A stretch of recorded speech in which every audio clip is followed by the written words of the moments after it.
Bonjour et merci d'avoir choisi la télé Chekina pour vous informer. Bienvenue sur votre principale édition d'information. Un titre dans ce journal. Les directeurs généraux des organismes des préventions sociales ont travaux dans la capitale librevilloise. Le but est de réfléchir sur la bonne marche des couvertures sociales. Nous y reviendrons dans quelques instants avec Sabrina Koundi Pemba. Rebonjour. Le mouvement de grève lancé depuis le 9 mars dernier par la dynamique unitaire paralyse de nombreuses administrations dont l'École nationale d'art et de manufacture. Sur les lieux, le président national des personnels de l'agriculture en a fait le constat. Marie-Lécom. Le mouvement de grève lancé par la Confédération syndicale dynamique unitaire semble être bien suivi. Du côté de l'ENAM, École nationale d'art et manufacture, c'est le statu quo. Ici, toutes les activités pédagogiques sont suspendues pour diverses raisons. Nous avons fait une visite à l'ENAM, non d'abord pour constater l'état de la grève. On sent que la grève est suivie ici. D'abord, on dit que l'école est paralysée depuis 2 ans pour d'abord des problèmes de non-paiement des vacations. Il y a également le non-paiement de bourses des élèves. Et là, nous constatons derrière moi, il n'y a que quelques enseignants parce qu'effectivement, il y a des finalistes, c'est-à-dire que les étudiants qui sont en fin de cycle, puisqu'ils doivent soutenir leurs travaux, qui sont là en solidarité. Et le grand problème, c'est que la plupart des enseignants ici, le grand nombre, ce sont des vacataires qui sont dans d'autres administrations. Et comme vous le constatez, l'école est dans un piteux état. L'école est complètement abandonnée avec beaucoup de problèmes. Il y a absence de chaises, pas de climatisation, pas de moyens de transport, pas de fourniture de bureaux et tout c'est voilà et j'en passe. Donc les agents qui sont ici adhèrent au mouvement de dynamique unitaire qui est la bienvenue et qui pense suivre le mouvement jusqu'à satisfaction des revendications de dynamique unitaire. Outre les difficultés d'ordre pédagogique, l'établissement fait également face à l'obsolescence du matériel didactique qui entrave aussi le bon déroulement des cours. Toujours dans ces mêmes octopes, la CONACYCED poursuit son périple député il y a plusieurs jours à travers Libreville dans le cadre d'une série de rencontres lesquelles visent à faire tomber les nouvelles dispositions sur l'agent public. Ephraim Biogoïdzo. La délégation provinciale de la Convention nationale des syndicats du secteur éducation poursuit sa caravane instituée après les nouvelles mesures adoptées par le gouvernement de la République suite au décret relatif aux nouvelles dispositions de l'agent public, des mesures mortifères, serait-on tenté de qualifier aujourd'hui, d'autant plus que celle-ci ne garantit plus la fonction enseignante. Pour tenter d'expliquer sa nouvelle posture à ses autres partenaires sociaux, la délégation provinciale de la CONACYCED Estuaire a été l'hôte de la FENAPEG, d'autant plus que cette entité défend les droits des élèves et autres étudiants. Que nous avons programmé dans une série de rencontres que nous avons initiées depuis, on va dire depuis jeudi, avec les partenaires à l'éducation, notamment les associations des parents d'élèves.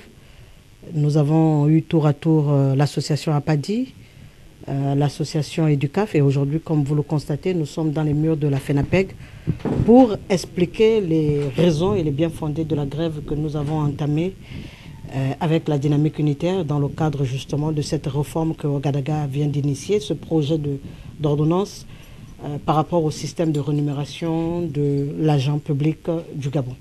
Donc il était pour nous urgent d'interpeller ce partenaire parce que c'est quand même les parents d'élèves. Nous sommes des enseignants et qui dit enseignant dit d'un côté aussi les élèves. Et si les enseignants sont en grève, il faut bien qu'on explique aux parents qui nous confient ces enfants pour la formation, pour l'instruction, pourquoi nous ne sommes pas dans les salles de classe. La place d'un enseignant, tout naturellement, c'est la salle de classe. Or, si nous nous retrouvons constamment hors de la salle de classe, ça veut dire qu'il y a des problèmes. Et là, le problème qui est posé, c'est un problème d'une extrême gravité, parce qu'il touche même à la vie de l'enseignant, c'est-à-dire son salaire. Aujourd'hui, l'enseignant ne sera payé que par la présence au poste. Or, cette présence effective au prorata, parce que ce n'est rien d'autre qu'une privatisation de la fonction publique. Et donc, l'enseignant qui vient 2 fois, 3 fois dans la semaine ne sera payé qu'en fonction de cette présence. Pendant les vacances, il n'aura pas de salaire. Il faut dire que la grève lancée par la CONACYCED a un double objectif: faire plier le gouvernement face à cette nouvelle ordonnance et rendre visibles leurs actions quant à l'issue de ce nouveau bras de fer qui menace la vie scolaire au Gabon. Les collègues qui sont toujours dans les salles de classe, qui pensent que l'administration centrale devait prendre le pas par rapport à cette réforme, se trompent largement. Parce que cette réforme, en regardant de près, c'est les enseignants qui paieront le plus lourd tribut. Parce que l'agent central, l'agent de l'administration centrale, il est à son poste du lundi au vendredi, les 3 mois de vacances. Or, l'enseignant est là occasionnellement en fonction de son emploi du temps et en fonction de la rentrée scolaire. Donc, j'interpelle par votre canal les enseignants pour dire qu'il est temps de se mobiliser. Ici, c'est pour que notre message soit porté auprès des institutions pour qu'ils comprennent que l'enseignant gabonais n'est pas d'accord avec cette réforme qui va précariser et nous engloutir dans une pauvreté tellement extrême que nous n'aurons plus la motivation d'être dans les salles de classe. Faire retentir ce message auprès des qui de droit est le nouvel engagement pris par la CONACYCED. Rien à voir avec ce qui précède, des soins médicaux gratuits du SAMU social gabonais à la population du 3e arrondissement de la commune de Libreville et les quartiers Akébéville et Bellevue 1 ont été au programme des étapes du week-end dernier. Arnaud Babekoum, Bertrand Koumilika. Déployés à travers le pays depuis quelques semaines, les équipes du SAMU social gabonais ont arpenté ce week-end les quartiers du 3e arrondissement de la commune de Libreville, notamment les quartiers Bellevue 1 et Akébéville, non loin du Moulin Rouge. Ces équipes, coordonnées sur le terrain par le docteur Wenceslas Yaba, étaient sous la supervision du ministère de la Protection sociale, représenté par son patron, Paul Biyogemba. Écoutez, avec le SAMU social, nous avons arrêté un programme qui va s'étaler sur plusieurs semaines, plusieurs mois. D'abord ici dans la province de l'Estuaire et puis prochainement à l'intérieur du pays pour aller rencontrer les malades, les compatriotes gabonais et gabonais qui sont malades, qui n'arrivent pas à aller à l'hôpital pour plusieurs raisons. Aller les trouver chez eux. Nous prodiguons les soins gratuitement. Nous ne produisons pas que les soins, nous les encadrons également au niveau psychologique, au niveau social, au niveau des conseils. Il n'y a pas que l'aspect médical, mais aussi dans l'aspect de prise en charge à tous les niveaux. Et pour certaines personnes qui sont réellement en difficulté, en précarité, les SAMU social les hébergent pendant une courte durée, 2-3 jours, dans les 3 centres dont nous disposons maintenant. C'est une traduction concrète dans les faits de la politique sociale que le président de la République, son Excellence Ali Bongo, il a fait du social sa priorité. Le social se décline en plusieurs secteurs. Il y a l'éducation, il y a la santé, il y a le logement, il y a l'électricité. Mais il y a la prise en compte des personnes qui vivent dans la précarité, qui n'ont pas de moyens, qui n'ont pas suffisamment de moyens, qui n'ont pas suffisamment d'encadrement, même familial. Cet important déploiement sur le terrain implique plusieurs professionnels du secteur de la santé, tels que les gynécologues, pédiatres, cardiologues, chirurgiens, pour ne citer que ceux-là. Le SAMU social gabonais entend visiter médicalement chaque province du Gabon dans le but d'offrir davantage de soins médicaux gratuitement aux Gabonais économiquement faibles. 18 000 Gabonais ont déjà bénéficié de ces soins. Le SAMU social gabonais ambitionne de quadrupler ce chiffre. Et le chef de quartier d'Akébéville se réjouit et se dit satisfait de cette action dans sa circonscription administrative. Il est au micro d'Arnaud Babekoum et Bertrand Koumilika. C'est une bonne initiative. Celui qui a initié ça, il doit être heureux parce que la population d'Akébéville lui rend un bon hommage. Parce que toute la population sont là. Depuis ce matin jusqu'à ce soir. Donc nous sommes tellement bien satisfaits qu'il soit là. Le SAMU, c'est une bonne initiative. Depuis ce matin, moi comme j'ai la tension, il m'a consulté, il m'a donné des médicaments. Il m'a fait encore une ordonnance que j'irai à la pharmacie. Et c'est ce qui est tellement bien. Et ce n'est pas moi tout seul, les autres aussi en ont eu pareillement. Voilà, c'est satisfait. Nous sommes tellement satisfaits de cette cérémonie. On m'a donné ça gratuitement, en attendant. C'est gratuit, c'est gratuit. Donc vous avez dit que toute la population qui est venue ici, les soins qu'ils finissent, quand ils ont fini, les médicaments sont... Ah oui, on les a donnés tous, les médicaments, gratuitement. Tout le monde a eu leurs médicaments gratuitement ici, là, à Québéville. Voilà. Et nous sommes satisfaits de cet hommage-là. C'est tellement très gentil. Voilà. Le groupe de travail de haut niveau des directeurs généraux des organismes de prévoyance sociale, membres de la Confédération interafricaine de prévoyance sociale, CIPRES, en réunion ce matin du côté du méridien Rendama en vue d'améliorer le fonctionnement des organismes et des couvertures sociales des populations. Regardons cet élément de Sabrina Koundipemba. C'est pour approfondir la réflexion et créer les conditions de l'opérationnalisation de l'ensemble des dossiers laissés en suspens lors des précédentes rencontres qu'une réunion du groupe de travail de haut niveau des directeurs généraux des organismes de prévoyance sociale, membres de la Conférence interafricaine de la prévoyance sociale, en abrégé CIPRES, a eu lieu du côté du méridien Rendama de Libreville. Le directeur général de la CNSS, en présence des membres de la CIPRES, n'a pas manqué d'adresser des félicitations et des remerciements au président de la République, Ali Bongo Ondimba. Honorables invités, mesdames et messieurs, qu'il me soit permis d'adresser mes sincères félicitations à la commission de surveillance et au secrétariat exécutif de la CIPRES pour le travail d'indéniable qualité préalable à la tenue des présentes assises. Avant de clore mon propos, voudrais-je humblement remercier le président de la République, chef de l'État, son Excellence Ali Bongo Ondimba, pour avoir autorisé, par la voix de son Premier ministre, chef du gouvernement, M. Franck Emmanuel Issozon Gondé, saisi par les diligences du ministre d'État, ministre de la Protection sociale et de la Solidarité nationale, la tenue de la présente rencontre à Libreville. La rencontre du jour a été l'occasion favorable pour le président de la commission de surveillance de la Conférence interafricaine de la prévoyance sociale de présenter les missions de celle-ci. Donc la CIPRES a essentiellement pour mission 1. D'harmoniser les législations nationales pour faciliter la mobilité pour professionnels. Deuxièmement, améliorer la gestion des caisses à travers un contrôle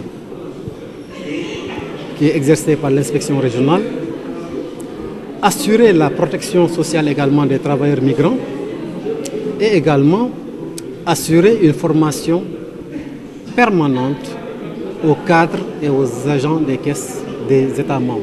Après Brazzaville en août 2017, le tour revient au Gabon d'abriter cette rencontre de 3 jours des membres de la CIPRES et ceux des organismes de prévoyance sociale qui se poursuit jusqu'au 21 mars 2018. Suite à une forte pluie qui s'est abattue dans la capitale économique, le lycée Raponda Walker a subi une inondation, ce qui a valu une journée sans cours. Reportage de nos confrères de Média Plus. Salle de classe vide pour des raisons d'incommodité, c'est le triste constat fait ce lundi dès 7h30 du matin au collège et lycée Raponda Walker de Port-Gentil, principalement dans ce bâtiment baptisé Frère Jean Kerville. Les 6 salles de classe de 3e qui le constituent ont été envahies par les eaux usées issues de la forte pluie qui s'est abattue dans la ville vendredi dernier. Conséquence, les professeurs devant intervenir ce jour dans ces salles n'ont pas pu dispenser leurs enseignements. Le matin, en se rendant dans les salles de classe, nous avons constaté que notre classe était inondée. Nous, on n'a pas pu faire cours à cause de ça. Ça nous pénalise vraiment parce que ça nous permet de ralentir un peu dans nos travail et tout. Donc, ouais, ça nous ralentit.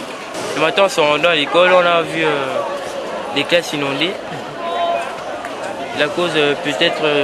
à cause de la poubelle en sortant de l'école, la grande poubelle là. Et ça nous perturbe parce que la déco qu'on a manqué et bientôt l'examen qui s'approche, ouais, ça nous perturbe. Cette montée des eaux dans ces salles de classe serait la résultante du manque d'entretien des caniveaux de cette voie secondaire construite à proximité de cet établissement. Cet alimendice étant à l'origine de l'obstruction de ces conduites d'eau usée, explique brièvement l'un des professeurs. C'est quasiment une première. Donc là, habituellement, lorsqu'il pleut abondamment, les eaux stagnent à un moment donné, puis elles trouvent des espaces pour suivre leur bonhomme de chemin. Okay? Mais il s'avère que depuis un certain temps, les eaux ont du mal à circuler. Et cet état de fait trouve sa raison dans la poubelle qui se trouve juste à la sortie, au portail suivant. Cette poubelle, n'est-ce pas, les ordures obstruent déjà le canal qui, lui, est difficilement évacué, n'est-ce pas? Et donc, du coup, les eaux ont du mal à circuler. Okay, cette réalité qui s'observe ici peut également se voir au sein de l'établissement qui se trouve à côté, primaire, n'est-ce pas? Donc, c'est cette poubelle qui pose énormément de problèmes. Voilà, je crois que l'administration a longtemps interpellé la mairie par rapport à cet état de fait. L'appel aura été lancé à l'endroit des services techniques de la municipalité de Port-Gentil qui sont par ailleurs intervenus 3 heures plus tard sur les lieux. Une intervention partielle et aussitôt applaudie par les riverains de la zone qui souhaitent entre autres que la plus grande partie du problème soit prise en compte. Il s'agit notamment du drainage de ces caniveaux actuellement saturés d'ordures.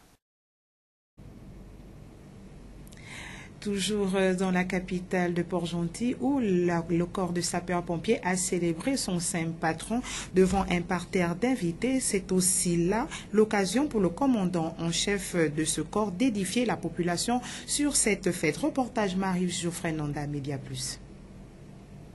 C'est la caserne de la 8e compagnie d'incendie et de secours qui aura accueilli autorités politico-administratives, officiers des forces de défense et sécurité à l'occasion de la commémoration de la Sainte-Barbe par les soldats du feu en poste à Port-Gentil. En présence du commandant du corps de sapeurs-pompiers, le colonel Marius Badinga. Le commandant de la compagnie de la capitale économique est revenu sur le sens de cette célébration. Comme la pieuse jeune fille continuait à prier, invoquer le Christ, le gouverneur ordonna au père de trancher la tête de sa fille.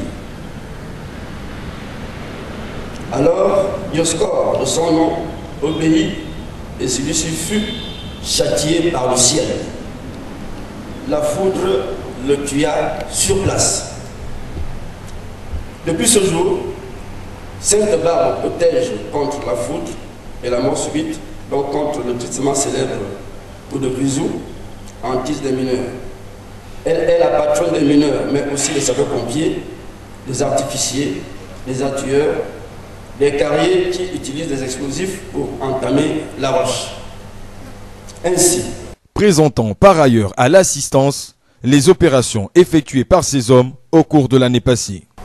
Depuis le 1er janvier 2017 jusqu'au 31 décembre la même année, nous avions effectué 198 interventions, dont 46 feux de maison, 3 feux de voiture, 12 feux de brousse, 15 secours routiers, 54 secours à victimes, 3 assistants de personnes, 3 noyades et le reste des interventions en interventions diverses, soit 44 interventions de plus que 2016.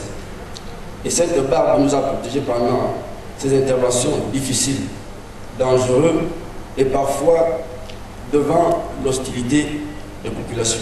Outre la remise des trophées aux vainqueurs des différentes activités sportives organisées au cours de la session, l'assistance a pu apprécier une manœuvre d'intervention au cours d'un exercice simulant un accident de la route.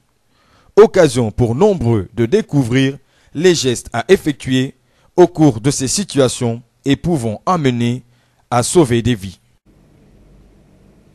L'actualité hors de nos frontières, dans une série de tweets publiés ce week-end, le président américain s'en est pris au procureur spécial Robert Mueller, chargé d'enquêter sur une éventuelle collusion entre l'équipe de campagne de Donald Trump et la Russie lors de l'élection 2016. Presse internationale. C'est à nouveau sur Twitter que Donald Trump a exprimé sa colère ce week-end. Pourquoi l'équipe de Muller a-t-elle 13 fervents démocrates, des grands supporters d'Hillary la malhonnête et 0 républicain? Un autre démocrate a été ajouté. Quelqu'un pense que c'est juste et pourtant il n'y a pas de collusion. Dans le viseur du président américain, toujours l'équipe du procureur Robert Mueller, chargée de mener l'enquête sur la possible ingérence russe dans l'élection présidentielle de 2016. Donald Trump vient déjà de faire limoger l'ex-directeur adjoint du FBI Andrew McCabe, qui l'accusait de partialité dans cette enquête. Pour certains, ces tweets agressifs préparent le terrain pour un autre limogeage, celui du procureur Robert Mueller lui-même. Le camp républicain invite Donald Trump à la prudence. Mon conseil au président est le même que celui que j'ai donné à son avocat. Il faut donner à Mueller le temps et les ressources nécessaires. Quand vous êtes innocent et quand vous n'avez rien à voir avec les accusations de collusion avec la Russie, il faut agir comme tel. Le départ de Robert Mueller est une ligne rouge à ne pas franchir pour les sénateurs démocrates, mais la Maison-Blanche dément toute volonté de limogeage. En Russie, l'opposition et certains électeurs russes expriment quelques doutes sur la transparence du scrutin remporté par Vladimir Poutine. D'autres veulent y voir les signes de la popularité de leur président, comme le cinéaste Nikita Mikhalkov, Presse internationale. Quand une élection est remportée avec 75% des voix, ce n'est pas une manipulation. Non. C'est le résultat d'un peuple qui se réunit autour de son dirigeant. Parce que ce n'est pas un dirigeant qui promet ce qu'il ne peut pas faire, mais il promet et il essaie de réaliser ce qui est possible. Et c'est évident pour moi que cette victoire de Vladimir Poutine est importante pour le monde entier, parce qu'on comprend qu'avec la Russie, on ne peut pas parler autrement que d'égal à égal. Et plus on essaie de nous diviser, plus nous nous rassemblons. C'est une évidence qui ne peut pas être mise en doute. De retour à Libreville où on parle sport, le responsable zone Est Afrique centrale de la Fédération internationale de tennis a séjourné à Libreville dans le cadre d'une visite de travail avec des responsables de la FEGATEN et du comité olympique local. Ephraim Biegoïdzo. Le directeur des zones Est et Afrique centrale de l'ITF, International Tennis Federation, nouvellement nommé à ce poste, vient de séjourner à Libreville durant près de 48 heures. Les raisons de cette visite: prendre attache avec les fédérations sportives relevant de son département. À ce jour, le Gabon bénéficie tout aussi bien des bienfaits de cette institution, au même titre que d'autres nations africaines, avec la présence dans leur rang d'une compatriote, Célestine Avomela, qui vient de réaliser un bon parcours au dernier championnat d'Afrique junior disputé à Marrakech en se qualifiant pour le dernier carré. Je remercie M. Samuel Minko d'avoir accepté cette invitation. Depuis le début de cette année, en janvier, la Fédération internationale m'a demandé de remplacer mon collègue Amin Bernmarlouf, qui était en position en charge de l'Afrique de l'Est. Et depuis cette année, j'ai dû prendre en charge cette région, en plus de celle que j'avais déjà depuis 6 ans, l'Afrique de l'Est. C'est une visite de courtoisie, c'est une visite de 2 jours pour faire un état des lieux, mais je pourrais dire que l'Afrique centrale, je la connais, j'ai grandi dans cette région, je connais à peu près ce qui se fait, ce qui s'y est fait. Et mon collègue Amin Bernmarlouf m'avait aussi mis à jour sur les activités qui s'étaient amorcées au Gabon, mais aussi dans la région. Donc cette visite était beaucoup plus une visite pour pouvoir faire un état des lieux, mais aussi rappeler à la fédération gabonaise que ça fait quand même 2 ans dans laquelle ils ont été absents sur certaines activités régionaux, et que maintenant je pense qu'avec ma présence, avec l'envie que j'ai de pouvoir développer le tennis dans ce pays, que j'aimerais que la fédération et tous les autres partenaires autour de la fédération on puisse voir dans la mesure du possible comment on pourrait relancer les activités du tennis au Gabon. Mais entre-temps, comme M. Miko l'a bien présenté, je ne suis pas simplement responsable de la région Est et Centre, mais je suis en même temps le directeur du centre régional de haut niveau du Kenya, dans lequel se trouve une fille gabonaise nommée Célestine Avomoela. Cette fille est avec nous depuis 4 ans et je pense que vous avez sûrement dû le savoir, c'est l'une des meilleures joueuses africaines en ce moment-ci. dans la catégorie des 18 ans. En ce moment où je vous parle, elle était hier en train de jouer les demi-finales des championnats d'Afrique junior à Marrakech, où malheureusement elle a perdu, mais c'est quand même un très grand résultat pour mon centre, le centre régional en Afrique de l'Est, mais aussi surtout pour le Gabon qui aujourd'hui peut compter entre les élites du sport national. Célestine Abomo qui est en ce moment-ci parmi les 4 meilleures joueuses du tennis en Afrique dans la catégorie junior. Relancer le tennis sur le plan local, une question qui a été largement débattue entre les deux hommes. Pour ce faire, l'expert ITF est allé à la rencontre du Comité national olympique. L'objectif en ce moment-ci, c'est de voir comment je peux réactiver les activités de développement au niveau du Gabon.